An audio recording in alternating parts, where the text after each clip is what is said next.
اعوذ باللہ من الشیطان الرجیم۔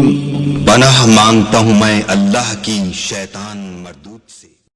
بسم اللہ الرحمن الرحیم۔ السلام علیکم ورحمۃ اللہ وبرکاتہ۔ یہ بہت اہم مسئلہ اور ضرور سن لیں کہ بلغم حلق میں جانے سے روزہ ٹوٹ جاتا ہے یا نہیں۔ یہ بہت اہم اور بہت ضروری مسئلہ میں آپ کے ساتھ شیئر کرنے جا رہا ہوں۔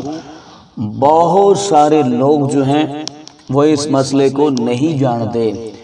وہ مسئلہ کیا ہے اس کی مکمل تفصیلات میں جانے سے پہلے گزارش ہے کہ اگر آپ نے ابھی تک میرا چینل سبسکرائب نہیں کیا تو میرے اس چینل کو کریں سبسکرائب اور بیل آئیکن کو دبائیں تاکہ اس طرح کی لیٹسٹ اور نئی نئی ویڈیوز آپ تک بآسانی اور بر وقت پہنچ سکیں۔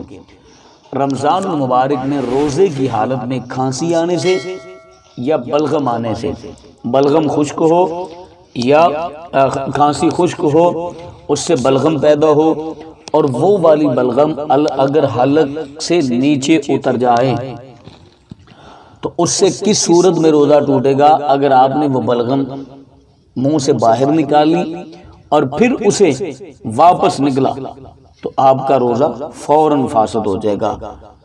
اگر وہ بلغم آپ نے منہ سے باہر نہیں نکالی تو ویسے ہی آپ نے نکلنی، بلغم آئی آپ نے نکلی تو اس سے روزہ فاسد نہیں ہوگا۔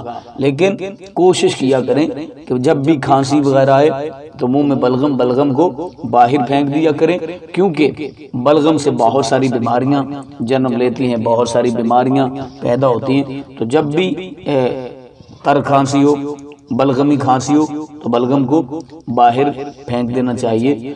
ادروائز بلغم منہ کے اندر ہی ہے تو اسے نکل لیا تو اسے روزہ فاسد نہیں ہوگا۔ تو مجھے امید ہے کہ آج کی میری ویڈیو آپ کو اچھی لگی ہوگی۔ اپنی فیملی کا بہت سارا خیال رکھیے گا۔ اللہ نے کے بعد